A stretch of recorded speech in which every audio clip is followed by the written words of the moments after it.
Hello lovelies, you welcome back to my YouTube channel. It's your favorite baby girl.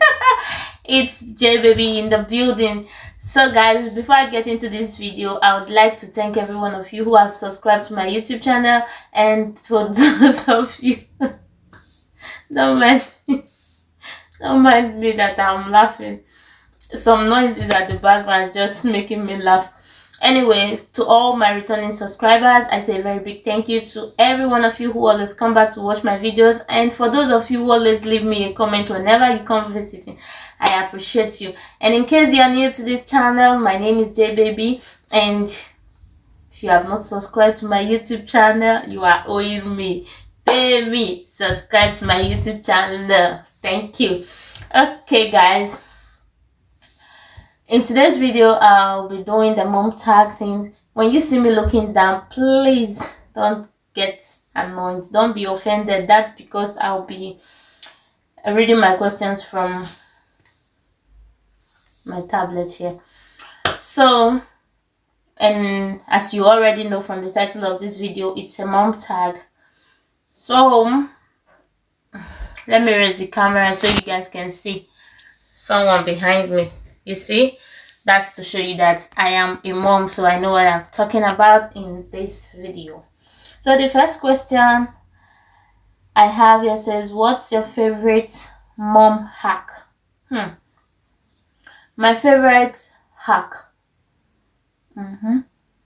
yeah, it's helpful and it's also useful to me, is the it's using my tablets, like my devices, my tablet or my phone, to monitor my kids when they are sleeping. For example, like this one that is sleeping right now, if I would not be in this room with him, if maybe I want to sit in the sitting room, what I just do, because I have a Wi-Fi around the house, I just call myself. I can call my second messenger account or my WhatsApp, and then from there I'll be monitoring him. So this is one of the hacks that have been helpful. It has relieved me a lot of stress. That stress of running from sitting room to bedroom to come and check on my kid, that one, say no to that stress. Number 2 question I have said, what part of the day do you love the most? Okay, the part of the day that I love the most is in the noon time when my kids are sleeping. Like right now, this is my favorite moment. I can shoot my videos, I can do anything. I mean, anything that I want to do, I can do it. Right, this is the best time for me to do anything. If I want to sleep with them as well, this is the time. If I want to cook, this is the right time. So this is my best moment, that quiet time when nobody's doing behind me. So the next question, guys, says, what part of the day do you like the least? The least, what part of the day is that? Yeah, I think that's in the morning when they wake up. Yes, that's early morning. This one will be crying meow, this one will be crying meow, and then I'll be confused. I don't know what to do. I don't know what else to do, and so I just I don't like that moment. But if they would wake up peacefully, like behave normally, wake up with joy, like wake up on the right side, that would be better for me. But that meow meow thing, The next question, guys, says, what's the worst thing someone said to you when you were pregnant? Oh my goodness. That moment I never want to go back to. Yeah, it was in my classroom anyway, because I was pregnant and I was going to school. Yes, so normally when they share activities for us in the classroom, some of them who are good-hearted they will be like, let's leave her alone, she's pregnant, let's just help her and do this job. And so one time one of them said, he used German to say Smia. One was telling him, he said, she's pregnant, just leave her, let's just do it for her. And he was like, for what? It's Smia. Like, it's not my concern. Like, it doesn't matter. Yeah, let me not misinterpret the word. It doesn't matter. So I felt somehow like it doesn't really matter to him that I am pregnant. He doesn't feel sorry for me. So that was the worst thing that someone has ever told me about my pregnancy. It has told me when I was pregnant, rather. So, baby name you didn't agree on. What's the baby name I didn't agree on? The baby name I never agreed on. My husband wanted to name my second child. He wanted to name this baby, the one lying behind me now, Kelvin. And I said, I don't want that baby named Kelvin. Kelvin is a name that I have always admired that name. But I don't know what happened. I just never liked it again. So I just do not know why, but I later changed my mind. Maybe the child didn't come when I wanted to name that Kelvin of a name. Anyway, the next question says, do you co-sleep? Yes, of course. I co-sleep with my babies. You can't imagine leaving this little boy here and sleeping in the other room. No, no, no, I can't do that. Or maybe keeping him aside by my bed, maybe in a cot or something. No, no, no, I don't do that. I sleep with my kids. I cuddle them until they sleep, and I sleep as well. So the next question says, something you bought but you never used. Things that I bought that I never used. Yes, I can remember even from my first baby. There was this how is it called? I really do not know, but in case you know what it is called, just let me know in the comment section below. It's actually a cover, will I say a foam cover or something like that, for the baby's cot. I bought 2 of it when we were buying things for the first child. So when I bought those 2, I ended up using one. The other one, even until now, as I'm talking to you right now, that one is still open. I have not used it. Yeah, I also bought some warmers to warm baby food, because the first child I did not feed him. I did exclusive breastfeeding for him, and so I did not use that. But it's not a bad idea. I can always give it out or do with it, you know. So the next question says, what is the most embarrassing moment you've ever had as a mom? The most embarrassing moment. Yes, I remember. And that was when, during this Kokobioko period, this same period that we are in, you know, those of us that happen to have our baby during this Okokobioko period, it was not really easy for us, you know, going to the hospital to do checkup and all the rest. I could remember I went to the hospital somewhere. It's somewhere here, not so far from us anyway. So when I got there, I wanted to go make an appointment before my date of delivery. So when I got there, the woman was like, do you have an appointment? So I said, no. That's the reason why I am here, to make an appointment. Then this Okokobioko thing was very, very serious. And she was like, hey, stand there, stand right there, don't come any further. And I was like, oh, this is so harsh on me. My nose is disturbing him. So I said, okay, I'm standing there. At first, the door of the hospital, my first time seeing hospital door locked. So I stood right outside, and I didn't know how to go inside anyway until I saw somebody go by the door and press a bell and was like talking, I'm here to see so person and I'm here to do this and that. That was when they opened the door, and as a black girl now, I had to dodge in with my big belly. Then I just jump in. I wanted to go and I just wanted to go inside together with that person, and so that was where the receptionist came in. So she was like, okay, you stand by the door, don't go any further. What do you want? Do you have an appointment? And I said, no, that's why I am here, to make an appointment.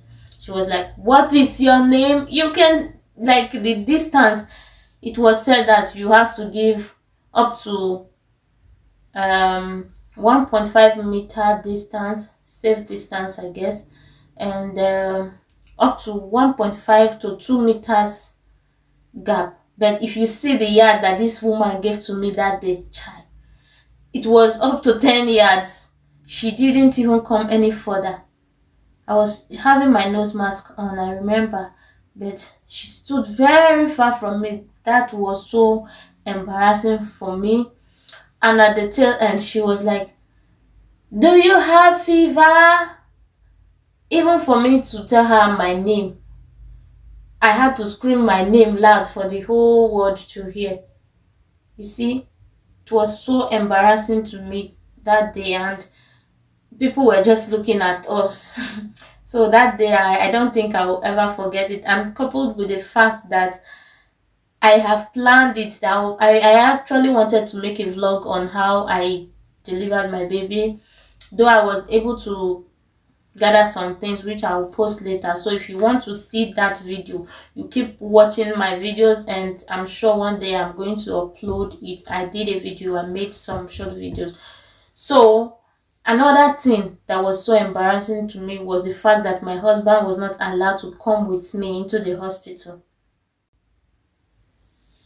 I think this whole embarrassing story is taking a whole lot of my time. So let's just get straight to the next question. The next question said, what type of labor did you have? What pain relief did you choose? My labor, was very, very painful. It was about 2 p.m. Yeah, I started having some pains. And so at the time, I said maybe I'm going to call the ambulance to come and take me to the hospital, because those of you who live in the Western world, you know that's what they normally do here, not like in Africa where you have to go to the hospital yourself. So when you have emergencies like this, we do call ambulances to come and carry us. So I was contemplating, I said maybe I would call the ambulance, but when the pain became severe, I was like, oh, it was just coming. You know, if you are a mom, you understand what I'm talking about. So it was not just hard pain, it wasn't there. It will come and go, come and go. So I decided, I said no. And whenever the pain releases or relieves me, that I'm going to walk by myself and go to the hospital. So, and that was what I did, because I didn't want to call ambulance and the whole compound will know that she's going and it is time. So I just quickly went on my own. It was very painful anyway. So the second question says, what pain relief did you choose? Yes, I only applied the method of breathe in and breathe out like they always advise it. So when you have labor pain, breathe in, breathe out. That was only what I did. I didn't take any other medications. Have you ever been mom shamed? No, I've never ever been ashamed of being a mom. I was proud of my pregnancy. In fact, if there's anywhere that I want to go, any appointment I have, I always feel happy going for it. I just dress myself fine, rock it well, and I'll go. I was never ever ashamed of being a mom. What is the biggest challenges you face since becoming a mom? Since becoming a mom, I have faced the challenges of always shouting. Like, I have somebody to talk to every day. I must talk. I have somebody to pamper when they cry. I must pamper some. Sometimes it's not being easy. Like my sleep, I have not had my complete sleep since I became a mom. You know, even as a mom, if you are a good mom, like there are mommies and there are good moms. A good mom, you always have your children in heart, that you can't even sleep deeply like you used to, except when your kids are sleeping. But if your kids are still awake, you can't sleep deep anymore. So this is one of my own challenge of being a mom. Next question says, what is the best bit advice you've ever been given?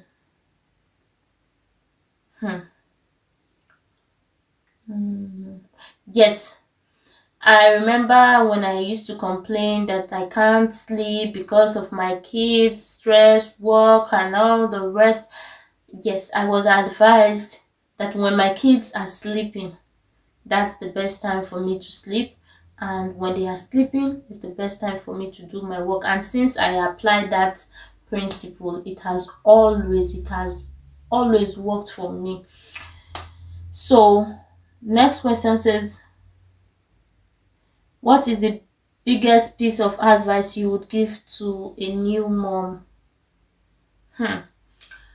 So all new mommies, I would say to you, just believe in yourself. Believe that you can make it. Believe, just don't take it to be a burden. Seeing your children every day or being a mom is a happy thing. It's something you should rejoice about. So don't take it upon you like you are doing a very hard job or you are doing it for somebody. It's actually your children you are doing it for. So rejoice. Rejoice when you do whatever thing. When you carry the pains of pregnancy, rejoice. When you are having labor pains, rejoice, because soon you're going to be a mom, isn't it? So my advice for you is, take things easy. It's just stage. It will come and go. And later you will be happy you did. So that's my advice for you. Next question says,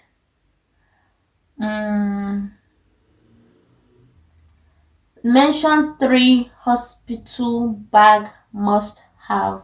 3 hospital bags must have. Yes, if you're going to, it depends on where you want. So like I said, it depends on where you want to deliver your child. I mean, it depends on what country you are in. Like those of us who are fortunate to be in the Western world, like where I am right now in Germany, when you want to give birth, a lot of the things you need, they already have it in the hospital. So you don't have to carry your suitcase, your luggage, and start carrying like big bags to the hospital. That you only do that if you want to.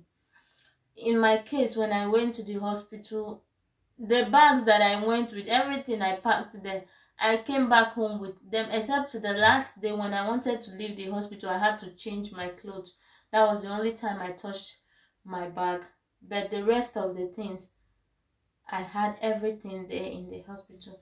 So generally, I would say, if you want to go to the hospital as a mom, a new mom, 3 must have, you should go with your clothes that you wear, maybe in the hospital, to change your clothes if you want to, and the one you come back with, that's your clothes. 1. Secondly, you have to go with your baby's clothes. They might give you in the hospital clothes to wear your baby there, but when you are going home, you have to wear the baby your own clothes that you bought to go home. You're not going to take the hospital's clothes home, right? So 2. And number 3 thing you should go with your undies. As a woman, you don't expect the hospital to provide you with bras though they have sanitary pants and all the rest, but what if it doesn't fit you? So always go with yours. That's my own 3 must have, hospital 3 must have, that I just have to list for you. And so, do we have any other question left? Say, the next question says, um, are you routine mom or a go with the flow mom? And what does bedtime look like? I am anyway a routine mom because everything I do with my kids, it's a routine for me. Every day is the same. So bedtime, it's not really easy putting these kids to bed, but they are adapting. Right now they are managing. So we are getting along. Anyway, guys, before I make this video any longer, I would like to say a very big thank you to you who have watched me until this stage. I will see you in my next video. Bye bye.